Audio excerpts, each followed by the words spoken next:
Genesis chapter number 39 this evening. We want to look at Joseph, a man that loved God. I think really if we could sum up Joseph's life as we see him presented to us in the pages of Scripture, he was a man that loved God. And we're going to talk some about that, why we can say that this evening. It's interesting as we look at the life of Joseph in Scripture, we don't see any sin that is revealed in the life of Joseph. There's no point that we can point at or look at and say, well, you know, he definitely did this wrong. This was something that he failed in. Rather, Joseph is presented. Now, certainly we know that he was a man with a sin nature. He was a man that sinned just like you and I do.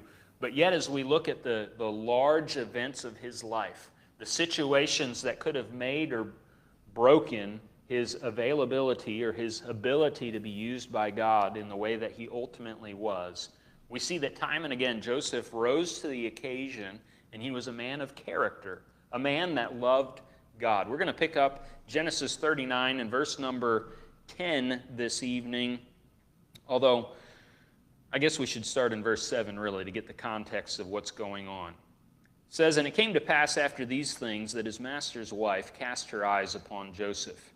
And she said, Lie with me. But he refused, and said unto his master's wife, Behold, my master wotteth not what is with me in the house, and he hath committed all that he hath to my hand. There is none greater in this house than I.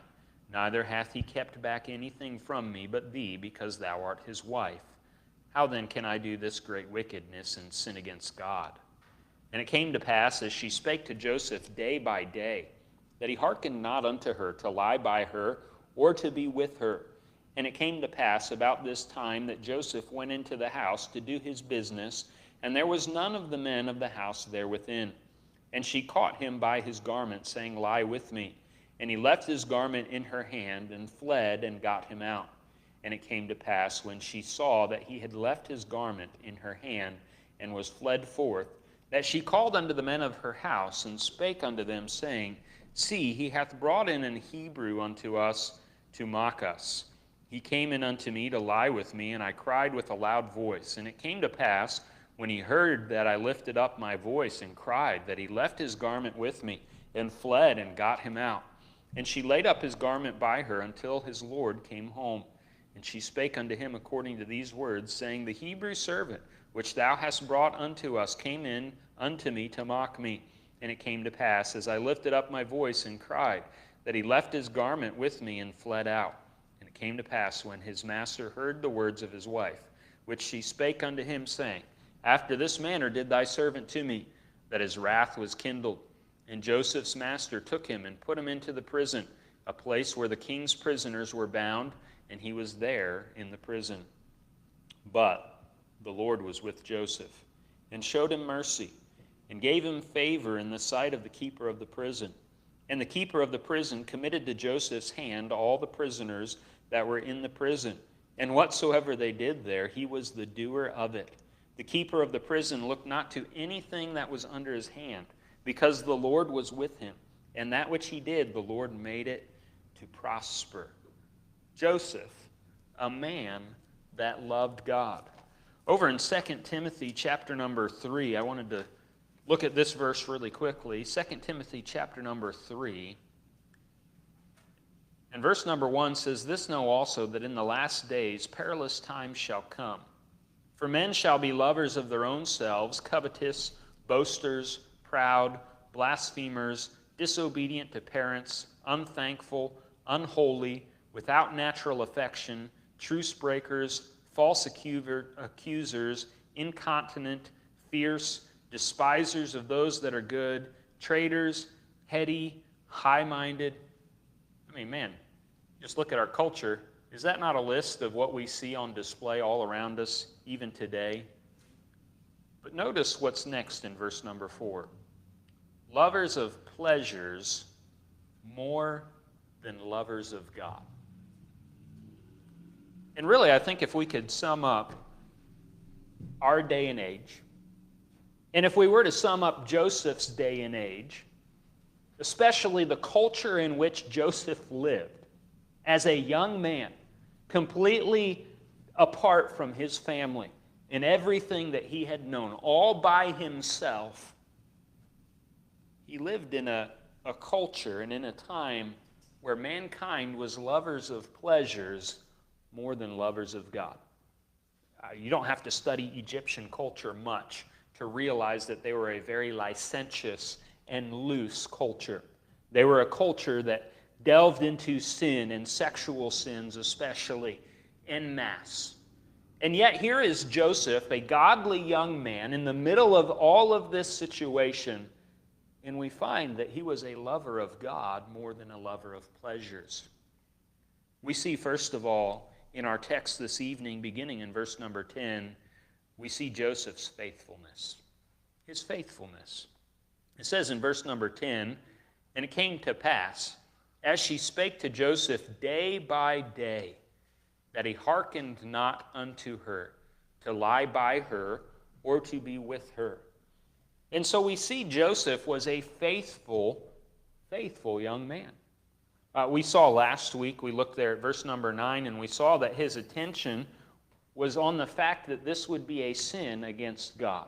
That was his greatest concern, that he not sin against God, that he not do something that was wrong in the eyes or in the sight of God. And here we see that the temptation that is being thrown at him is apparently relentless. The text says there in verse 10 that it came day by day. Picture Joseph, right? Everything that he's been through up till now. Here he's been taken from his family. In fact, his family, his brothers wanted to kill him. They wanted to get rid of him so bad they wanted to kill him. They sell him into slavery. And here he finds himself in slavery. And yes, God's been with him and things have gone well. And he's the one who's in control of this household. But yet here he has temptation being thrown at him day by day. And we find that he is faithful not to hearken unto her. That word hearken means to listen, to stop, and to hear what she had to say and consider it, to agree with her. Rather, he continued to refuse her advances. He continued to refuse to listen to her. Now, I don't think that Mrs. Potiphar was a nasty-looking woman, that she was ugly. And so Joseph was just like, yeah, no. I don't think that was the reality of temptation in this condition or in this situation. Satan is a master of temptation. Satan is a master of knowing what will get to us and to bring the things along to tempt us. And so I don't think we have to consider for a moment that that's what was going on here, but rather we find that Joseph was a young man of faithfulness. Now, you have to ask, what would make him a young man of faithfulness in the middle of an immoral culture, unmoored from everything that he had known, unmoored from every influence he had ever had, all by himself, in what we could look at from the outside as a negative situation? He's a slave, right? There's no room to grow here. He's not a master of his own destiny. There's nothing he can do. And yet here's this opportunity that's presented to him. And you see there, even in verse number 10, it seems like she tried some different tactics too. That he hearkened not unto her to lie by her or to be with her. So it seems like she tried offering him, well, okay, you don't want to go that far. Why don't you just come lie by me? Why don't you just come sit on the bed next to me? Why don't you just come be close to me? And if we consider what temptation is really like, temptation is often that way. Satan will try to get us with the big thing, and you might say no to that. And if you've paid attention at all, you've noticed that Satan likes to come by then and say, well, okay, you don't have to go that far, but here, why don't you try this? And it seems like that's what's going on in this text. But yet we find time and again, Joseph resists. That he's a young man of faithfulness. Notice then, second of all, in the text, we find Mrs. Potiphar's wickedness. I don't know what else to call her. We don't have her name revealed to us. But she's Mrs. Potiphar. She's married to Potiphar. We find that she's wicked. In verse number 11, it came to pass about this time that Joseph went into the house to do his business. There was none of the men of the house there within.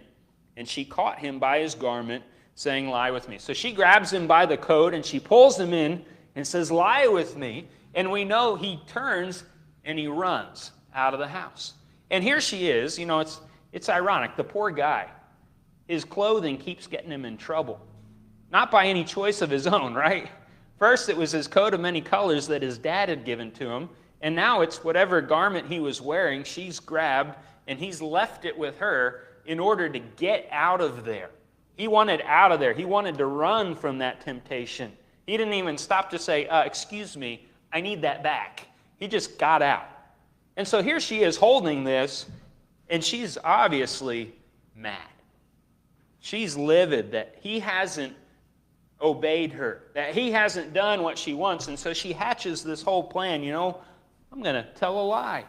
I'm going to tell these guys that are in the house, I'm going to raise my voice, I'm going to scream and make a scene and make it seem as if he's done this. A wicked woman who's been spurned, and now she wants to hurt Joseph. And so she tells this lie on him. Go in the Bible with me to the book of Proverbs.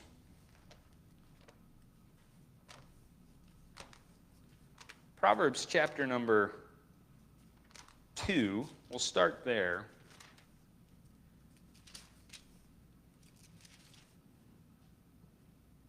The book of Proverbs speaks a lot about sexual temptation. It speaks a lot about the strange woman, as Solomon called her. But in Proverbs 2, verse number 17, I guess let's start in verse number 16. He says, to deliver thee from the strange woman, even from the stranger, which flattereth with her words. Notice the next statement in verse number 17, which forsaketh the guide of her youth, and forgetteth the covenant of her God. For her house inclineth unto death, and her paths unto the dead. Here Solomon speaks about the strange woman, and one of the defining characteristics of her is that she forsaketh the guide of her youth. She forsakes the guidance, the direction of her father, the direction that ought to be there in some cases, or even in other cases, the direction, the guidance that is there. But go with me to Proverbs chapter number 7. Mrs. Potiphar was doubtless acting in a vein that was common in their culture, a culture of sexual immorality and looseness. But yet, we know from the book of Romans that we've been studying on Sunday mornings, right? There is a moral law that is written in our hearts that tells us that these kind of things are wrong. God's written that deep in our souls. He's written it upon our hearts. These are things that we know, even apart from the law and the Word of God, no matter what culture we find ourselves in. But in Proverbs number 7, or chapter number 7, we find a picture painted for us of a young man. Joseph is a picture for us of the opposite of this young man in Proverbs 7. But in Proverbs 7, we see the way that Joseph's kind of situation would normally go. My son, keep my words and lay up my commandments with thee. Keep my commandments and live, and my law as the apple of thine eye. Bind them upon thy fingers. Write them upon the table of thine heart. Say unto wisdom, thou art my sister, and call understanding thy kinswoman, that they may keep thee from the strange woman, from the stranger which flattereth with her words. For at the window of my house I looked through my casement, and I beheld among the simple ones.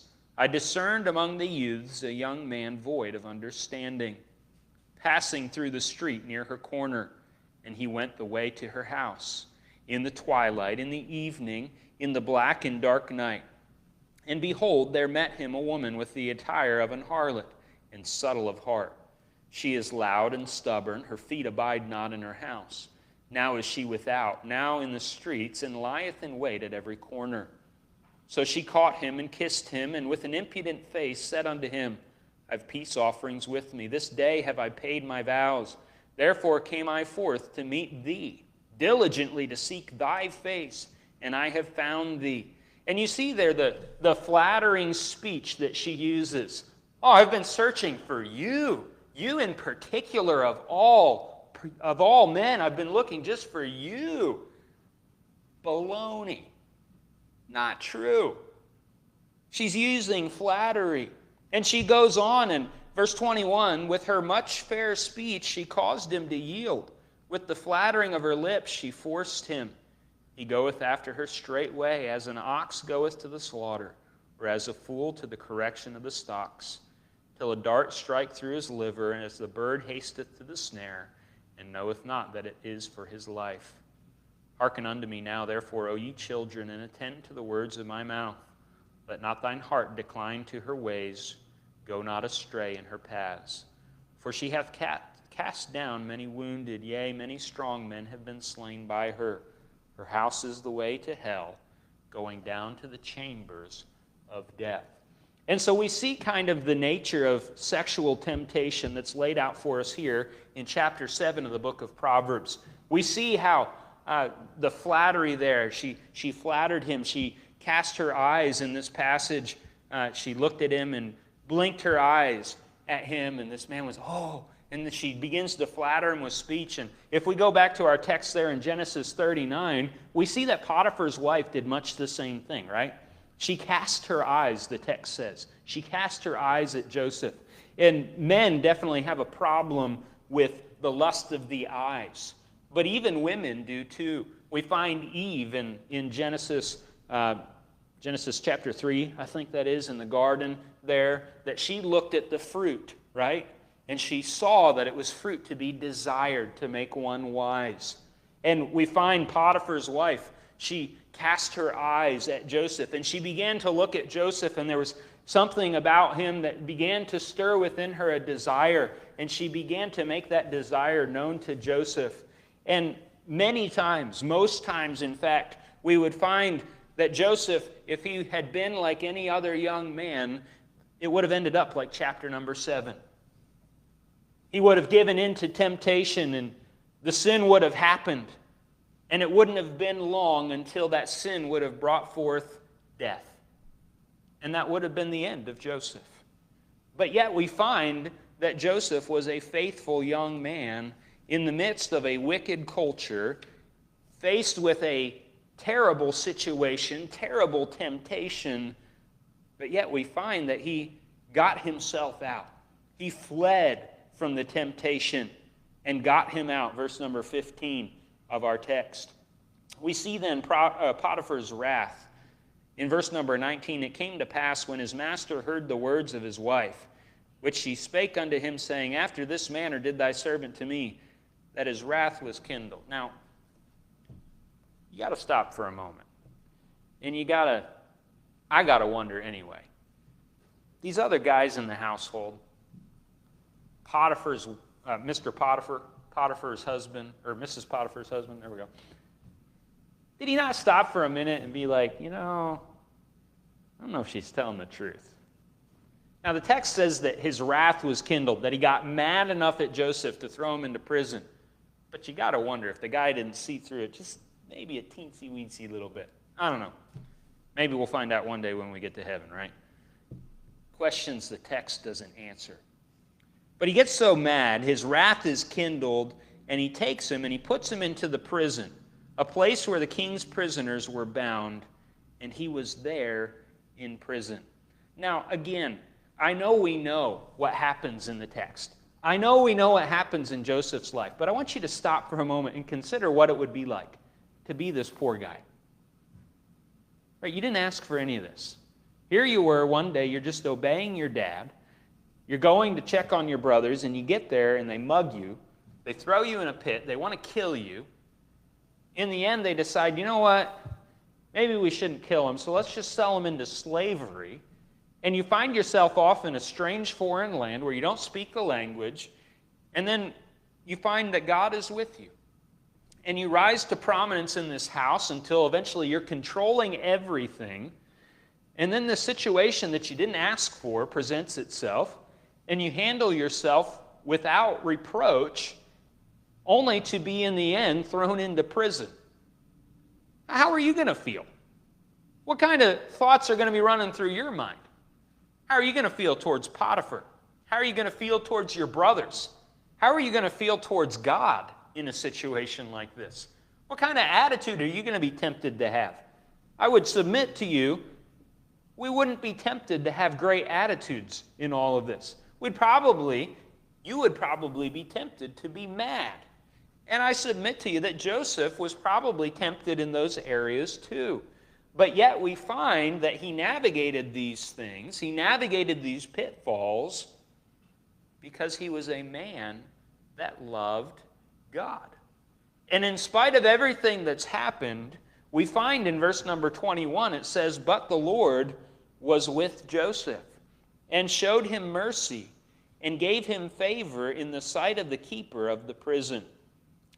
Now, we can deduce from that Joseph didn't show up in prison yelling and screaming. He didn't show up in prison grumbling and complaining and bad-mouthing everyone that he had ever known and sitting there with a sore attitude and saying, well, I'm just going to look for any opportunity that I have to get out of this place because I don't belong being in here, you bunch of meanies, or whatever other names he came up with for them. No, there was something about Joseph. He didn't have to show up to prison like, woohoo, I get to be in prison. But there was something about him that said, it's okay that I'm here because God is with me and he's in control. Now, how do you get to a place like that? I mean, if you were taken into slavery tomorrow, sold into a foreign country, what country did we pick last week? Uzbekistan, I think. And here you are, you're out in the middle of a village, and you're serving this chieftain in the village, and then you get falsely accused and thrown into prison. I mean, man, it's going to be hard to keep a good attitude. But yet, we find that's exactly what Joseph has done. And God is merciful to him, and God is with him and gives him favor. Now, I mean, hold on a minute. He gives him favor in the sight of the keeper of the prison, to the point where the keeper of the prison says, you know what?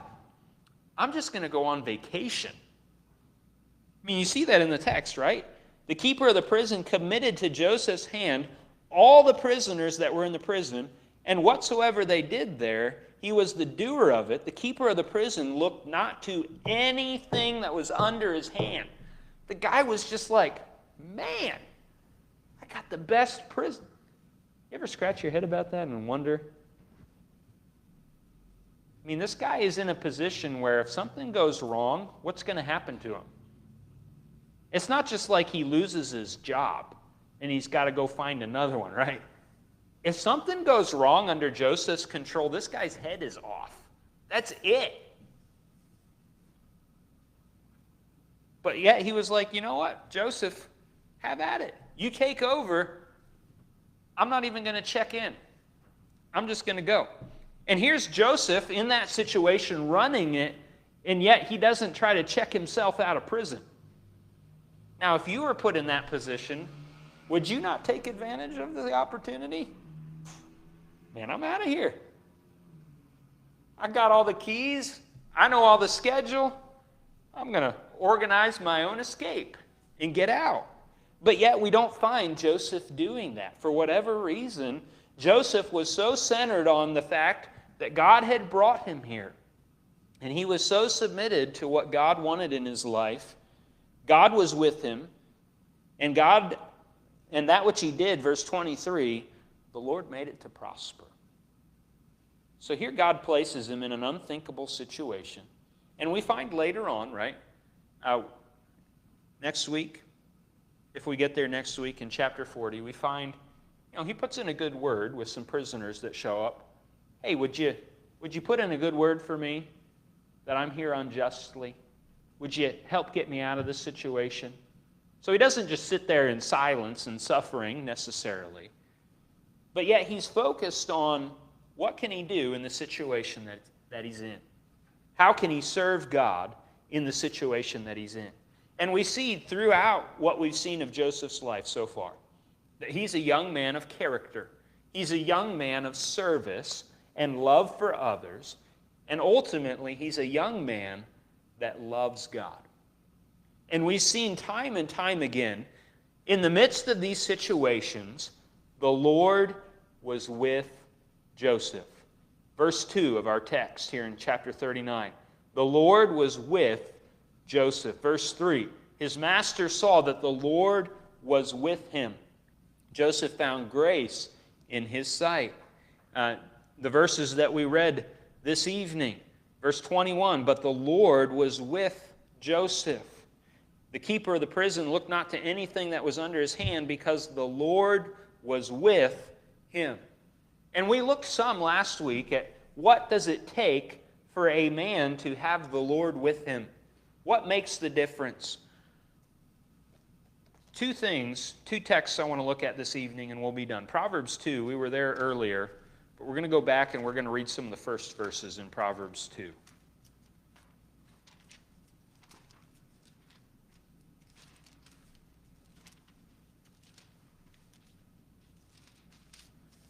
Proverbs chapter number 2.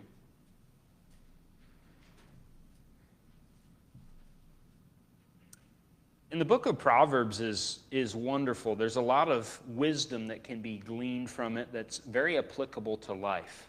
At the same time, the book of Proverbs is really sad because it's a book that's written by a man that didn't heed his own advice. And ultimately, his son wouldn't listen to any of it either and would pay the ultimate price for it.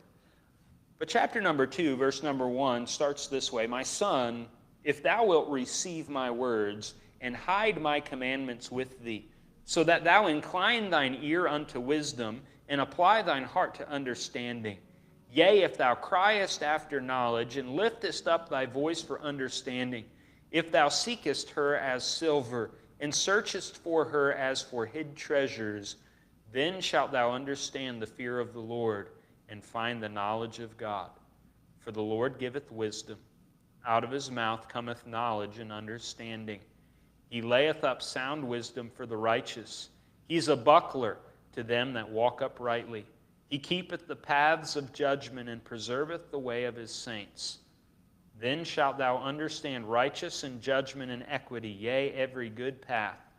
When wisdom entereth into thine heart, and knowledge is pleasant unto thy soul, discretion shall preserve thee, understanding shall keep thee, to deliver thee from the way of the evil man, from the man that speaketh froward things, who leave the paths of uprightness, to walk in the ways of darkness. He goes on, and we read that earlier, verse 16, to deliver thee from the strange woman.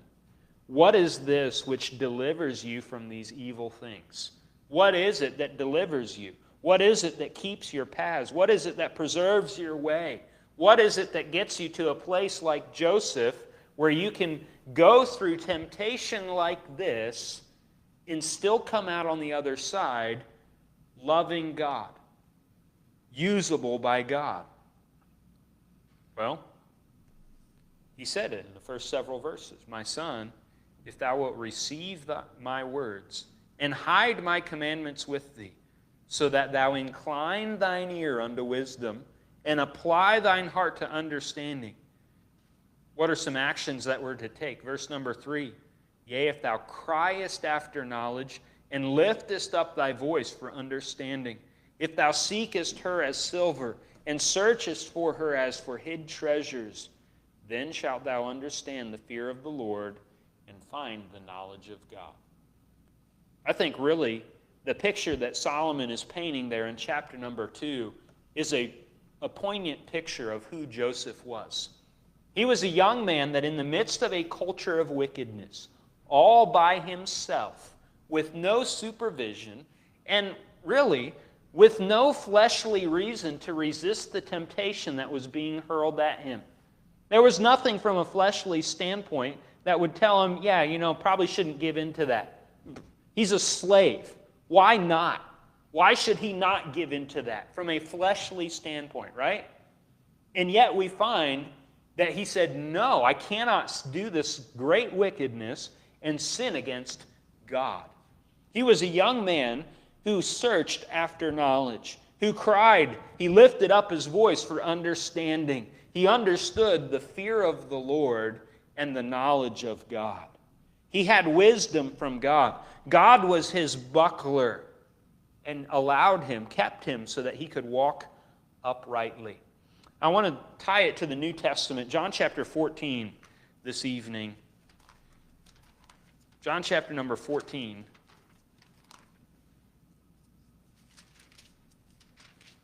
And verse number 21.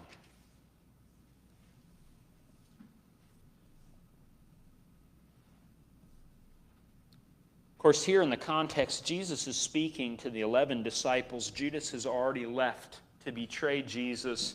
These are some of the final instructions, the final words that Jesus is giving to the 11 before he goes to the cross. And in verse number 21, he says this, "He that hath my commandments and keepeth them, he it is that loveth me. And he that loveth me shall be loved of my Father, and I will love him." Notice the next phrase, "and will manifest myself unto him."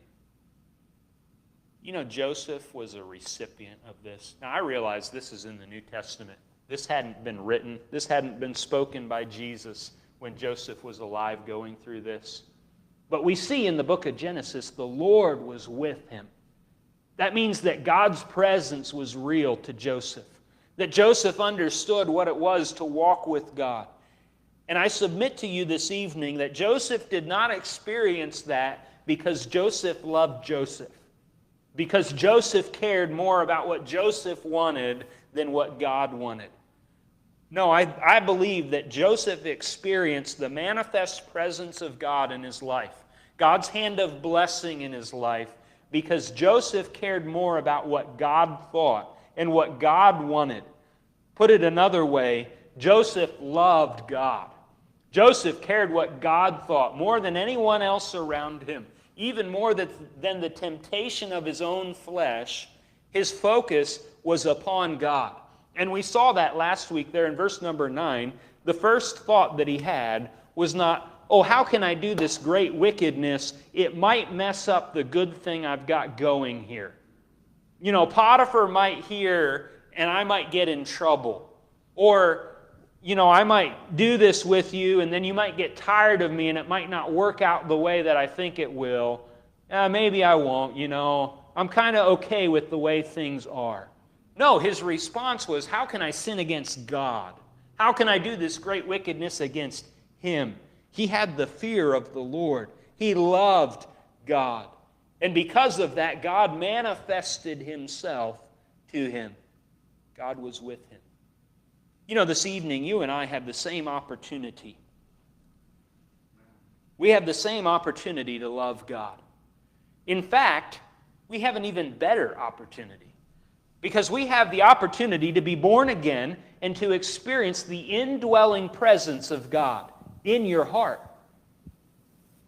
God was with Joseph, and Joseph experienced the presence of God in a way that many Old Testament believers did not. But you and I, we have the opportunity to have the indwelling presence of the Holy Spirit of God 24/7 without vacation. That's amazing.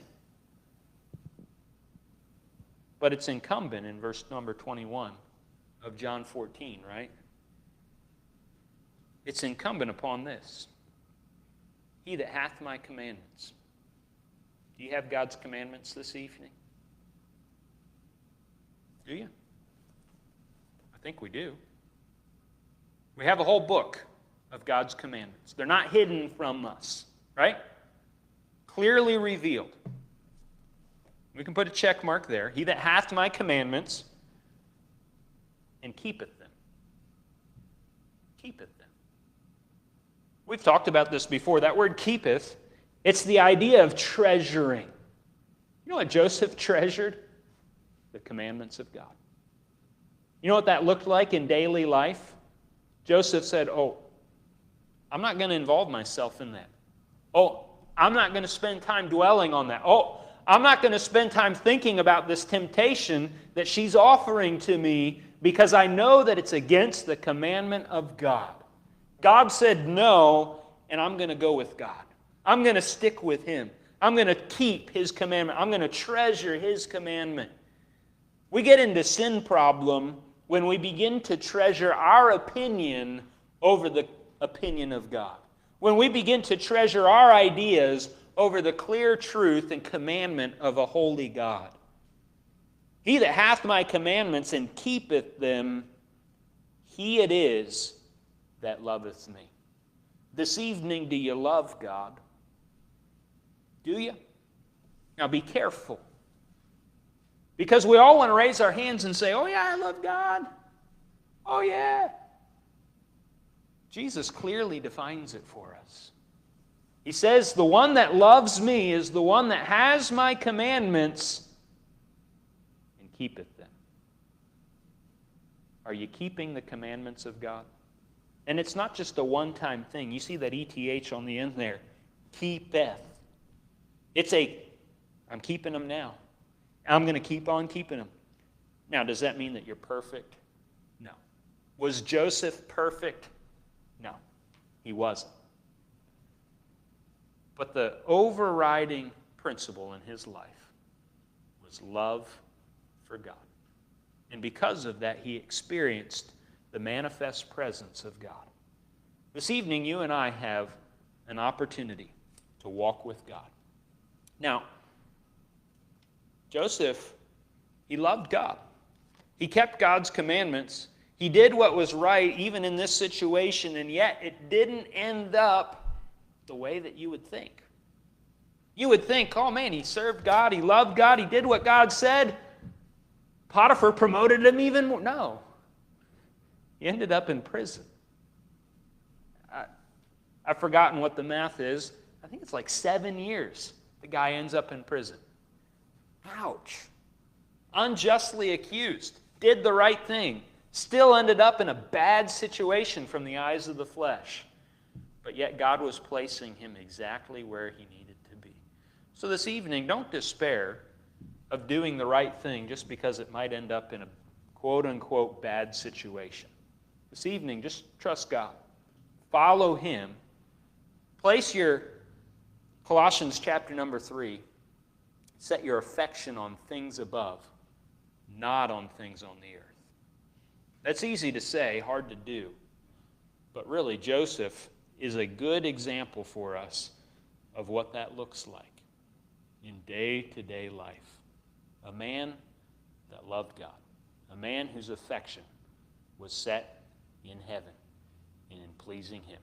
May we be people that love God above all else. Father, thank you for tonight. I thank you for the life of Joseph and his good example for us. May we be careful of the temptations of this life, the temptations of our flesh, whether that's sexual sin or any other kind of sin, whatever thing it is, whatever lust it is that Satan has our number on. May we see it for what it is. May we be people that love you and your commandments, that keep them above all else. And in turn, may we experience your presence, experience you making yourself manifest to us. And may we walk with you through the days of this life. And as we looked at in Sunday school this morning, do so that we would be to the praise of your glory. We pray and ask these things in Jesus' name. Amen.